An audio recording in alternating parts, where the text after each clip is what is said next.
결국 그렇군요. 1호 면회자는 올케였습니다. 서양희 변호사가 변호인단에 합류를 할까요? 이 변호인의 접견 이외에는 일반 면회를 거절했던 박근혜 전 대통령이 1호 면회자는 올케 서양희 변호사로 선택을 좀 한 것 같습니다. 조금 전 그렇게 11시 30분경에 일반인 면회실로 서양희 변호사가 들어가는 모습이 저희 채널A 카메라에 포착이 됐는데요. 그 화면부터 먼저 만나보시죠.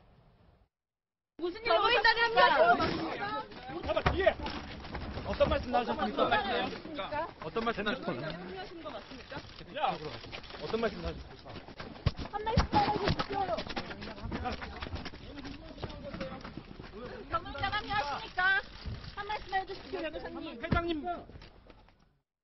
그러니까 유영하 변호사를 제외하고 처음으로 일반 면회자가 올케가 됐는데 생각보다 이른 시점이에요. 네, 그렇습니다. 사실 박지만 씨 측근이 지금 그러니까 유영하 변호사를 비롯해서 박 대통령의 변호인단을 다시 꾸릴 것이다라는 어떤 보도가 나오고 그 이후에 사실 그것도 부인하는 보도도 나왔어요. 그러니까 그것이 진위에 대해서 이게 그러면 진짜 박지만 씨가 그럴 움직임이 있느냐 하는 어떤 의혹이 있었는데 사실상 서양희 변호사가 지금 면회를 함으로써 실질적으로 우리가 알 수 있는 건 박지만 씨가 지금 피하지 않는다. 언론의 보도도 피하지 않고 사실상 어떠한 일정 정도의 지금 영향력을 행사하려고 한다라는 거는 충분히 우리가 인지할 수가 있을 것 같아요. 그렇죠. 그러니까 가장 중요한 건 저는 이렇게 봅니다. 박지만 씨가 그때 현충원에 간 것. 그러니까 박근혜 전 대통령을 배웅한 다음에 현충원에 바로 간 것이 언론에 그대로 보도가 됐어요. 저는 박지만 씨가 개인적인 어떤 행보를 언론에 노출한 게 거의 처음이거든요. 그러니까 그 이후에 서양희 변호사도 월요일 날 이렇게 직접 보내서 대통령과 만나게 하고 그 이후에 어떤 결과가 어떻게 될지 모르지만 그럼에도 불구하고 박지만 씨 부부는 이제 언론 노출을 피하지 않겠다. 어떻게든 당당하게 자신들의 영향력을 행사하겠다라는 것으로 지금 우리가 볼 수가 있죠. 예, 글쎄요. 저희가 등 돌린 이재만 씨, 안봉근 씨 이야기를 하다가 이렇게 서양희 변호사 이야기를 하니까 박 전 대통령도 어려울 때에는 결국 가족밖에 없구나. 뭐 이런 생각이 드네요. 결국은 사실은 접견실로 갈 수도 있습니다. 변호사기 때문에. 지금 뭐 업무 등록을 했는지 정확하게 모르겠지만 변호인이 되려는 자라면 변호인 접견실로 갈 수가 있는데 일반 면회실로 간 것 같아요. 일반 면회실은 15분 정도밖에 못 합니다. 변호인 접견실 가면 시간 자체가 무제한인데 그래서 짧게 하고 왔지만 만약에 이 박 전 대통령이 만나지 않겠다고 얘기하면 못 만나는 거거든요. 그럼에도 불구하고 서양희 변호사가 왔을 때 만나준 것은 그만큼 그래도 결국 피가 물보다 낫다라고 생각하는 것 같고 결국 지금 상황에서 도움을 받거나 또 도움을 줄 수 있는 사람은 피부치밖에 없다. 또 박지만 회장이 가장 큰 도움을 줄 거라고 이렇게 믿고 있는 것 같습니다. 그러니까 오늘 서양희 변호사 카메라에 포착됐다가 한 20분 정도만 11시 30분부터 11시 50분까지. 그렇죠. 박근혜 전 대통령을 만나고 돌아가는 장면, 취재진에 둘러싸였는데 이제 검은색 승용차를 타고 돌아갔거든요. 근데 이현정 의원. 네. 그러니까 저것도 다 이제 큰 그림이 이제 박지만 회장의 머릿속에 있다고 봐야 되는 거죠. 그렇죠. 왜냐하면 이제 그 박 전 대통령 사실상 이제 어떤 면에서 보면 지난번 금요일 날 구속되고 뭐 정신이 없었는데 사실 이제 어떤 면에서 보면 이제 새로운 시작하는 월요일 날 첫 면회자로 서양희 씨를 선택했다는 거. 그렇네요. 왜냐하면 하루에 가족 같은 경우는 이 면회가 한 번밖에 되지 않습니다. 그러니까 지금 이제 서양희 씨가 면회를 했기 때문에 그 다음은 누구도 개인 면회를 할 수가 없습니다. 변호인이면 이제 하루 종일 접견할 수 있지만, 근데 그 하루에 면회를 한 번 할 수 있는 거를 서양희 씨를 오케이 했다는 것이거든요. 안에서 만나겠냐 신청을 하면 안에서 이제 예를 들어서 피의자가 만나겠다. 그러면 이제 나올 수 있는 것이고 안 만나겠다 그러면 안 나오는 겁니다. 근데 이제 박 전 대통령이 나왔다는 것은 서양희 변호사를 만나겠다는 이야기고 그렇네요. 아마 만나서 이야기했다는 것은 아무래도 이제 그 앞으로의 어떤 여러 가지 재판 과정이라든지 또 안에서 생활하는데 어려움이 없는 것인지 왜냐하면 사실 안에서 여러 가지 뭐 책이라든지 뭐 여러 가지 또 생활용품이라든지 이게 어려움이 있는 게 있거든요. 그리고 또 건강이 그렇게 지금 좋지 않다고 합니다. 특히 이제 소화장애가 많이 있어서 건강이 안 좋기 때문에 또 뭐 특별한 그게 필요 없는지 이런 부분을 챙기는 것인데 아무래도 이제 앞으로 아마 박지만 씨 부부가 일상생활과 더불어서 변호인들 전략까지도 챙기는 것이 아닌가 뭐 그런 어떤 또 왜냐하면 두 분이 어느 경제적인 여력이 있기 때문에 그나마 또 나름대로 이제 할 수 있는 그런 상황이 될 수가 있거든요. 그래서 아마 이제 아무래도 앞으로는 아마 두 부부가 적극적으로 박 전 대통령을 챙기는 것이 아닌가 그렇게 생각이 됩니다. 여성 변호인이니까 또 세세한 거 더 잘 챙길 수도 있고요. 박준 변호사님. 네. 그러면 서양희 변호사가 본격적으로 변호인단에 합류를 했다. 그렇게 보기는 어렵습니다. 만약에 변호인이라고 하면 저 문이 아니고요. 오른쪽 문이 있고 왼쪽 문이 있습니다. 변호사 접견실하고 일반 접견실하고 완전히 다릅니다. 그러니까 지금 일반 접견실로 간 거거든요. 그러니까 앞으로 가능성은 있겠죠. 일반 접견실에 가가지고 얘기를 해서 나도 뭐 올케를 도와주겠다 변호사로 그렇게 얘기했을 가능성이 있지만 일단 그쪽으로 갔다라는 거는 일단은 아직 변호인은 아니다. 또 앞으로 가능성은 충분히 있다고 생각이 들고 일단 지금 변호인들은 유형아 변호사를 비롯한 그 사람들이 변호인단이고요. 서향희 변호사는 아직 선임 계획을 안 냈거나 앞으로 낼 가능성이 있다 이렇게 보입니다. 낼 가능성이 있다. 예, 그런데 1호 면회자가 뭐 윤전추 전 행정관도 아니고 뭐 박지만 씨도 아니고 서양희 씨란 말이에요. 박 전 대통령이 부른 걸까요? 아니면 서양희 씨가 좀 일방적으로 찾아간 걸까요?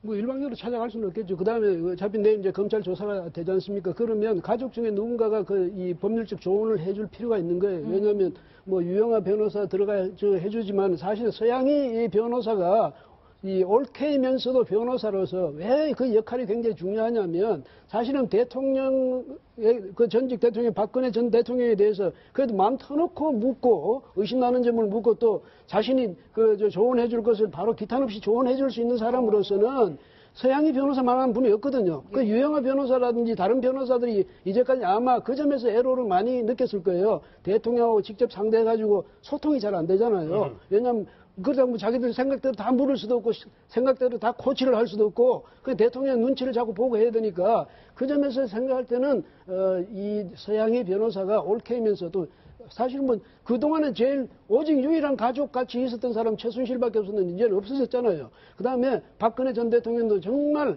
그건 아니다. 내 동생을 왜 못 믿어? 대통령이 이 법적인 대응을 하는 데 있어서는 종전보다는 오히려 제가 생각할 때는 좀 더 유연하면서도 좀 더 말하자면 기술적으로도 한 단계 업그레이드된 그런 대응을 할 수 있지 않을까 이런 생각이 듭니다. 예. 월요일 오전에 갔기 때문에 상당히 이제 젠걸음 박지만 회장 입장에서도 이제 누나를 돕기 위한 동선이 좀 커진 것 같은데 근데 친인척 중에 서양희 변호사 말고도 또 한 명의 오늘 모습이 있었습니다. 바로 신동욱 총재인데요. 이제 제부죠. 근데 박준 변호사님. 네. 근데 이제 뭐 가정 면회도 한 번밖에 안 되는 그렇죠. 것도 있지만 일단 그 면회가 거절됐어요. 그러니까 박근혜 전 대통령 측에서 원하지 않았던 것으로 보이는데요. 글쎄요, 뭐 이런 상황일 것 같아요. 한 명밖에 안 되거든요. 1일 15분 한 명입니다. 한 명 아니면 같이 와야 되는데 신동욱 총재가 아마 늦게 왔을 것 같기도 하고 그것보다는 피의자, 수용자가 선택하는 겁니다. 수용자가 서양희 변호사냐 아니면 신동욱 제부냐 봤을 때는 뭐 여러모로 봤을 때도 뭐 신동욱 제보 잘못됐다는 게 아니고 이 여자이기도 하고요. 변호사이기도 하기 때문에 가족 중에 변호사라면 오히려 서양희 변호사가 좋겠다라고 판단했을 것 같아요. 지금 시점에서 큰 조력을 받을 수 있는 사람은 그렇죠. 서양희 변호사이기 때문에. 그리고 만약에 또 필요하다면 서양희 변호사는 변호인이 대리는 자로 해가지고 변호인 접견도 가능하거든요. 그렇네요. 그렇게 했으면 되는데 절로 들어갔다라는 거는 가족으로서 만난 걸로 보이고 글쎄요, 뭐 신동욱 총재 같은 경우는 내일이나 다시 또 가봐야 될 것 같아요. 만나고 싶으면. 아하, 하루에 한 번밖에 이제 네네네. 가족의 네. 면회는 일반 면회는 1회 15분 정도로 이렇게 제한이 되어 있습니다. 근데 문제는 내일 찾아가도 안 만나줄 가능성이 크다는 것이죠. 왜냐하면 피는 물보다 진하다고 아까 말씀하셨지만 피도 A형, B형, C형이 있잖아요. 예. 지금 박근영 씨가 그렇게 지금까지 청와대도 찾아가고 또 자택도 찾아가고 했는데 안 만나줬어요. 그런데 박지만 씨는 처음 나타났는데 나타나자마자 만나줬단 말이죠. 예. 그렇다면 그 결과가 뭐냐면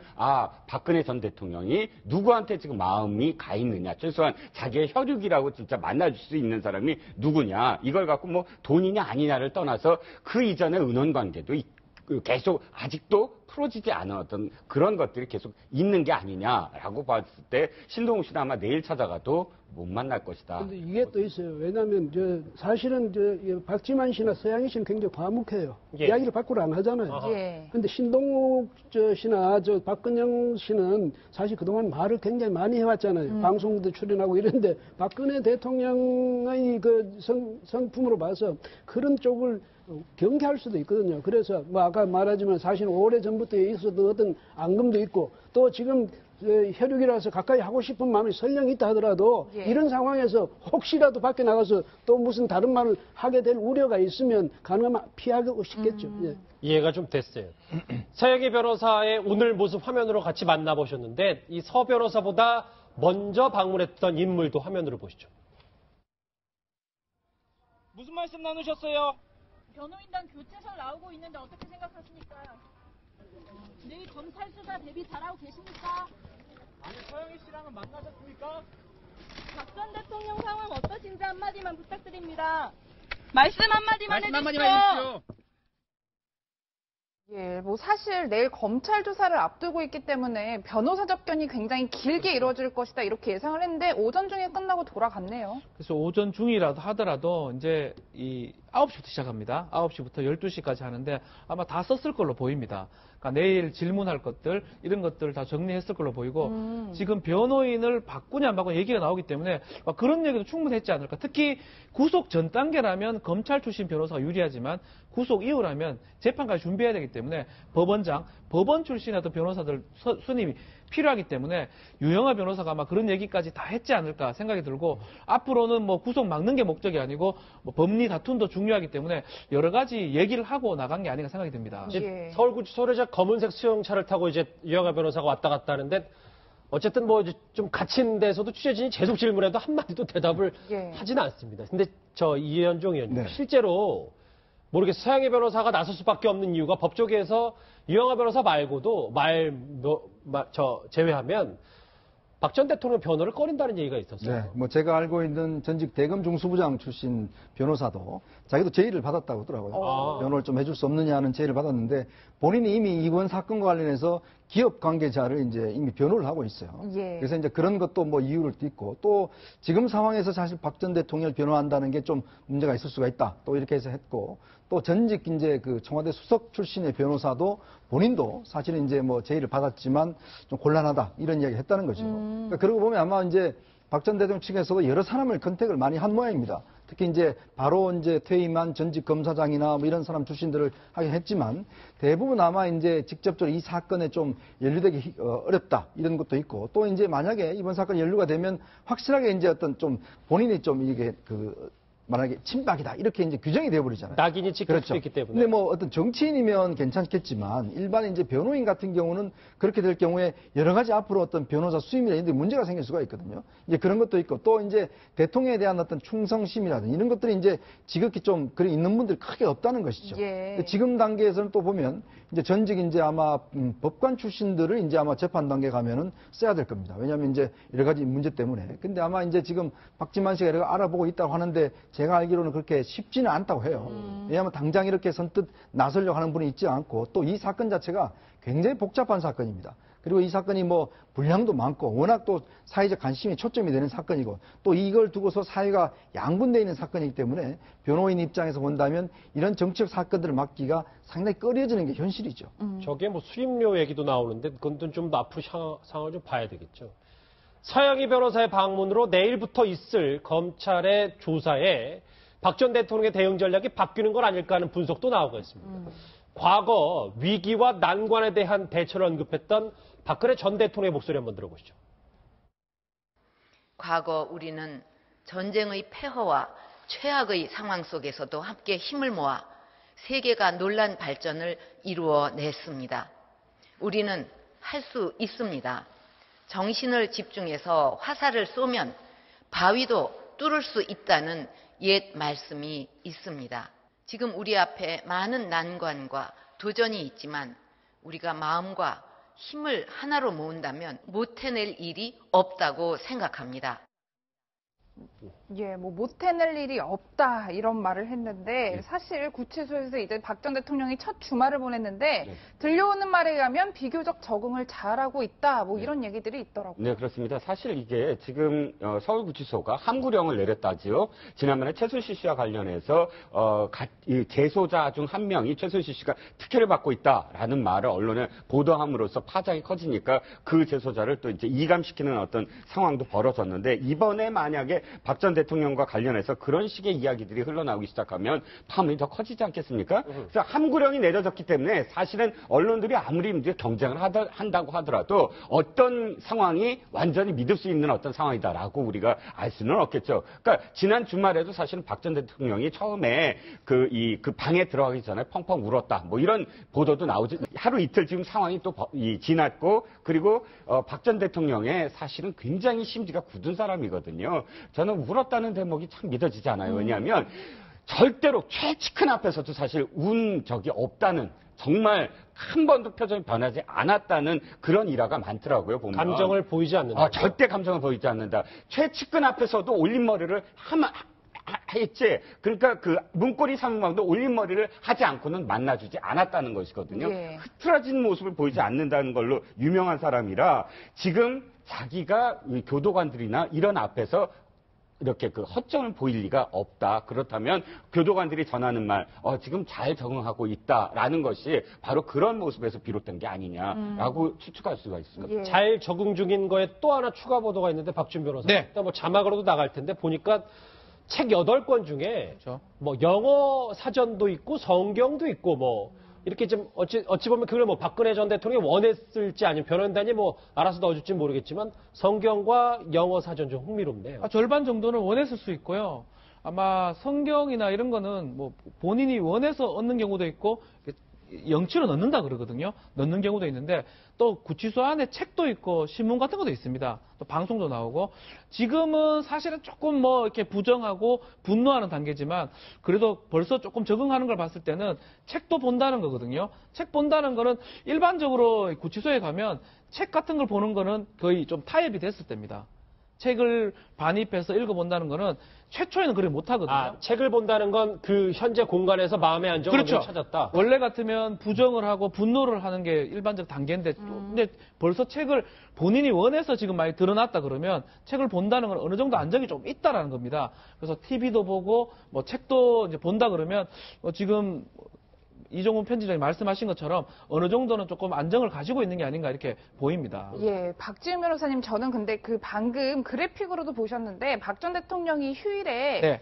영치금으로 저렇게 두꺼운 옷을 구매했다고 하는데 박 전 대통령 본인이 직접 가서 구매를 했을까요? 아니면 뭐 교도관을 통해서 대신 구매를 했을까요? 이 밀착 지금 2명 정도가 지금 수행 비슷한 그 개호를 한다 그러거든요. 아마 박 전 대통령이 직접 가지는 않았을 것 같고요. 두 사람이 같이 가서 아마 좀 도와주지 않을까. 박 전 대통령이 뭐 예전부터 수행이나 이런 사람들을 통해서 일들을 했기 때문에 지금은 어차피 전직 대통령 예우에 관한 법률에 따라 가지고 파면됐지만 경호 경비는 되는 거고요. 그렇죠. 구치소에서 구속 수감은 돼 있지만 그 두 사람이 밀착 전담을 하고 있기 때문에 그 두 사람하고 같이 가서 아마 구매를 했을 것으로 지금 추측이 됩니다. 좀 더 구체적으로 말씀드리면 이제 안에 가면 이제 이 모범수가 있습니다. 뭐 안에서는 소지라고 부르는 모범수가 있는데 이 사람들이 돌아다니면서 이 주문서를 받습니다. 직접. 예를 들어서 뭐 옷 같은 거, 칫솔, 치약, 그다음에 먹을 거 주문서를 쭉 받아요. 그러면서 그걸 이제 받아서 일괄적으로 이제 배달을 해줍니다. 이제 그렇기 때문에 아마 박 전 대통령도 지금 들어가자마자 본인이 직접적으로 지금 당장 필요한 것들, 샴푸라든지 뭐 이런 것들은 많이 생활용품들 필요하지 않습니까? 그래서 이제 옷 같은 경우도 보면 사실 안에 있으면요, 물론 뭐 패널에 따뜻하게 해준다고 하지만 굉장히 우풍도 세고 하기 때문에 굉장히 춥습니다, 밤에는. 예. 그래서 아마 이제 옷도 솜이 들어간 따뜻한 걸로 이제 구입을 했을 것 같고 또 나름대로 이제 여러 가지 머리핀이라든지 생활적으로 필요한 것들 이런 것들을 아마 이제 그런 걸 통해서 이제 구입하기 때문에 그 안에서 내부에서도 하루에 매일 구매가 이루어집니다. 그렇군요. 얘기를 쭉 들어보니까 이제 어느 정도 안정이 됐고 이제 앞으로 본인의 이 거취를 어떻게 삼아야 될지에 대한 생각도 많이 할 텐데요. 박근혜 전 대통령의 과거 승부사 발언 한번 들어보시죠. 가뭄으로 강바닥이 드러난다면 위기일 것이나 그 위기는 강바닥에 쌓여있는 묵은 오물을 청소할 수 있는 기회이기도 합니다. 지금 바꾸지 않으면 기회는 다시 오지 않는다는 각오로 근본부터 하나하나 바꿔 가겠습니다. 저 때가 이제 3년 전 승부사 얘기, 이제 전당대회, 당 전당대회 됐던 얘기인데, 근데 오늘부터 어떤 보도가 쏟아지냐면 이제 지난주까지는 사면 얘기가 좀 많았다면 박근혜 전 대통령이 보석의 카드를 그렇죠. 던질 것이다, 뭐 이런 얘기가 있어요. 그러니까 구속한 사람이 대응할 수 있는 수단이 두 가지가 있습니다. 그 구속의 적부를 다시 심사해달라.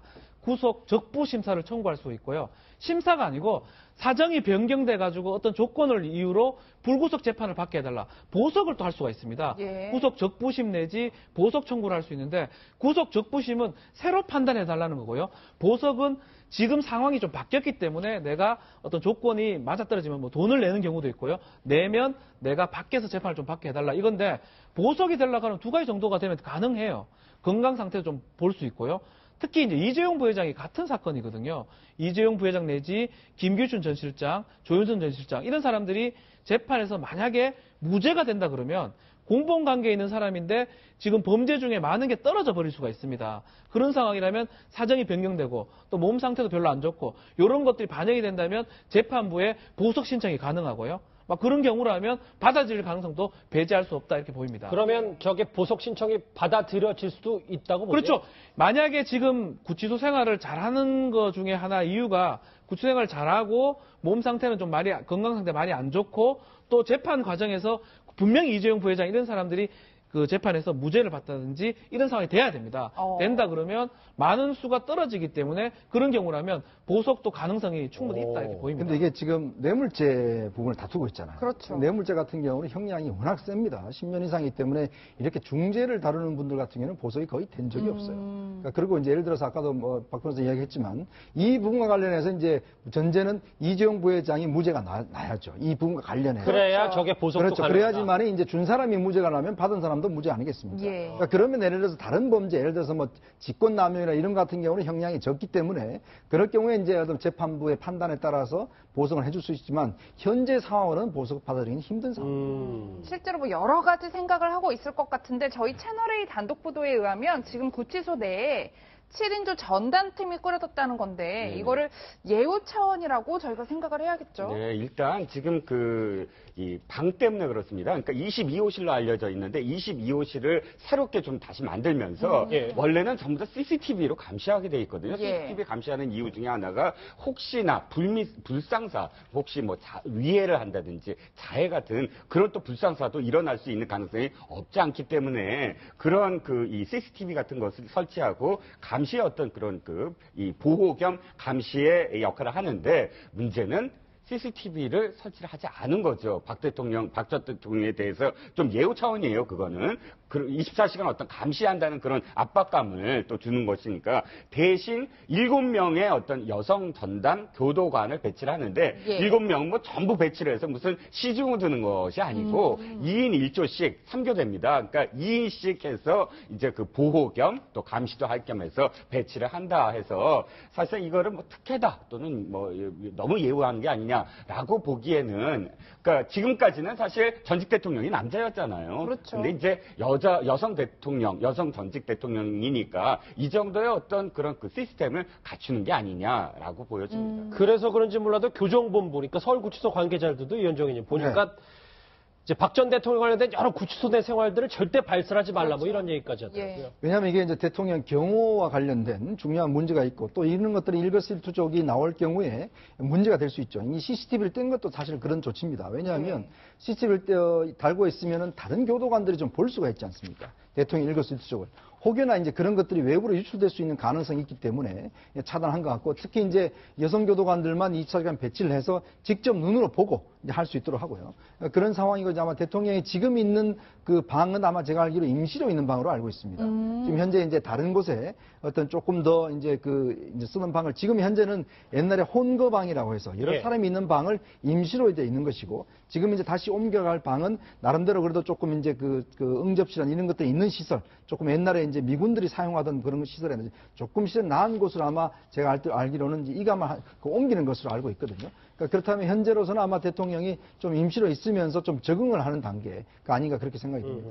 예, 그런데 이 구치소 생활에 대한 관심들이 높아지면서 뭐 이른바 구치소 생활에도 계급이 있다 이런 얘기들도 있더라고요. 뭐 침대, 매트리스, 따뜻한 물 뭐 이런 거를 자유롭게 쓸 수 있는 사람이 있다 뭐 이런 얘기도 있던데요. 글쎄요, 뭐 저도 저건 확인을 해보지 못해서 다만 지금 박근혜 전 대통령은 뭐 대통령이기도 하고요. 그래서 박근혜 전 대통령 같은 경우는 샤워기 같은 걸 설치를 해줬고 또 특히 지금 CCTV 같은 경우는 좀 빼버렸거든요. 그 정도는 사실 있는 것 같아요. 그렇지만 이거는 교도소장이 지금 구치소장이 정했던 부분이고 글쎄 그 안에 정말 누구누구는 뭐 범털이다 누구누구는 뭐 그런 표현하거든요. 그래서 뭐 혜택을 받았다 이렇게 보는 건 아직까지 아닌 것 같고 박 전 대통령은 전직 대통령 예우에 관한 법률 경호 경비를 받을 수 있기 때문에 그 차원에서 받는 거라고 보는 게 합당한 해석 같습니다. 근데요, 이렇게 볼 수도 있습니다. 저 뭐냐면 이분이 무슨 재판을 받아서 아주 형이 확정된 기결수 같은 것도 모르겠지만은 지금 앞으로 이제 재판을 받아야 될 사람, 그럼 현재까지는 혐의만 있을 뿐 어떤 죄가 특정된 게 아니잖아요. 지금 그렇잖아요. 교도소가 아니라 구치소니까. 그러니까. 그런데 이런 분은 역시 전직 대통령으로서 예우를 해준다 해서 나쁠 게 없는 거고, 또 하나는 뭐냐, 굉장히 이제 만약 중하게 여겨야 할 그런 피의자거든요. 그러니까 이를테면 그 혐의 중에도 중죄에 해당되는 그 혐의도 있고 한데, 이런 분들 가능하면 잘 모셔서 여기서 검찰도 검찰 속의 목적을 달성해야 되고, 또 이분을 굳이 괴롭힐 필요도 없는 거고요. 근데 이분은 여러 가지 사실은 여성이기도 하지만 이 건강적으로도 보면 여러 가지 뭐 그동안에 청와대에 무슨 약이 들어갔느니 무슨 약이 말이 많았잖아요. 그 정도로 이분의 그 건강 상태가 어떨지도 모르고 심리 상태가 어떤지도 모른다면 꼭 이걸 왜 특혜를 주느냐 이렇게 볼 필요는 없고, 아마 검찰은 검찰의 필요에 따라서 또 전직 대통령에 대한 예우에 따라서 이 정도는 누구나 다 뭐 수긍할 수 있을 정도다 이렇게 보는 게 맞겠죠. 제가 알기로는 이게 큰 혜택 주는 게 없습니다. 이게 왜냐하면 내부에서도 이 소문이 빠릅니다. 그렇겠죠. 이 빠르기 때문에 이런 것들이 다 외부로 나오면 문제가 되기 때문에. 최순실 씨 온수 샤워도 그렇게 그럼요. 나오고. 이게 사실 온수는요 다 지급이 됩니다. 이게 왜냐하면 안에 있는 수감자들 같은 경우 일주일에 한 번 목욕을 할 수 있어요. 이 공동 목욕 시설이 있습니다. 각 방마다. 그러니까 안에 있는 것이 밖에 있습니다. 그래서 일주일에 한 번씩 이제 목욕을 샤워를 할 수가 있는데, 박 전 대통령은 그런 특혜는 있어요. 안에 샤워 시설은 따로 있습니다. 왜냐하면 다른 사람들과 함께 쓸 수 없기 때문에. 그다음에 온수 같은 거는 다 공급이 되고 매트리스 다 있습니다. 그러니까 이런 것들을 뭐 대통령만을 특별히 해준다. 왜냐하면 안에 모범수들이 왔다 갔다 하고 소문이 나면 외부로 다 유출이 되고 그러면 교도소도 상당히 문제가 되기 때문에 이런 거는 특혜를 줄 수가 없습니다. 알겠습니다. 박근혜 전 대통령의 구치소 생활과 그리고 오늘 방금 전에 박 전 대통령을 만나고 온 올케 서양희 변호사 얘기까지 해봤습니다.